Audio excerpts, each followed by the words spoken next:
So back on this, before I left, I had the key on, ignition on, just for like 4 or 5 minutes, and I started noticing solenoids throughout the vehicle clicking, and the lights were flickering a little bit. So this is the body control module suffering from low voltage.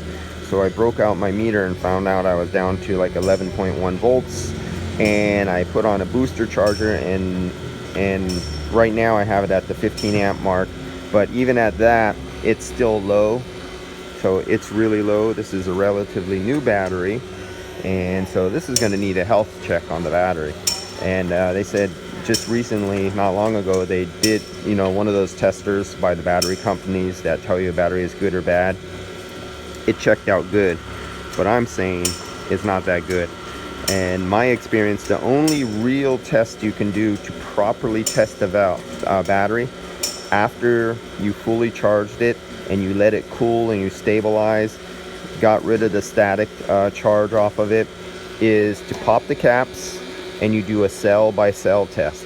If you do not know what a cell test is, I'm not going to tell you. You read up and find out. This is the only really good method. And why won't my camera adjust? My camera's not focusing. Sorry guys, there's no focusing happening here. A cell test between individual cells tells you what's going on better than the $2,000 battery tester. I've seen many times where the expensive battery testers that tell you the health and the life of the battery test gave a thumbs up to these batteries, but when I pop the caps and I do a cell by cell test, I fail the battery. And this is something my dad showed me when I was just a kid before high school. He had these, remember the old Sun VAT 40 was it called? I grew up on old analog stuff. Okay, so we had a big sweeping needle, and you could actually, I think you could flip it over to the tenths scale, tenths of a volt, not even a whole volt, like 2 volt scale.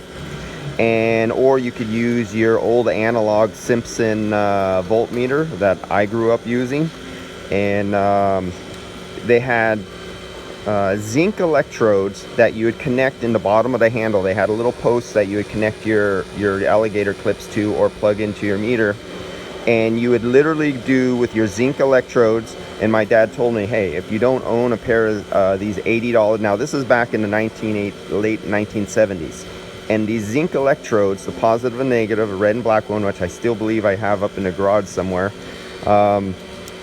they were $80 back then. And $80 back in the 1970s was a lot of money. And so you would get these electrodes and you'd go into the fluid. You wouldn't ground them out and touch the top of the cells, but you go into the fluid. So I'm giving you a hint here. And you would touch from one cell to the next cell, and then the next cell, and then the next, and you would do that through all the cells. And you were looking for a number and a test. You look this up and tell me what a cell test on a 12 volt battery is and what that number should be, more or less. And that is the best correct backyard homeschool method that even works better than a $2,000 battery tester. If you, in the sealed batteries, you always could take the sticker up, and there's a way to open up a lot of sealed batteries too. Not all of them nowadays, but you can. Those maintenance free batteries, even the maintenance free battery, I'd rip off the label, and I'd break the seals, and I'd open up the tops, and I'd do a cell by cell test to tell if my battery was good or not.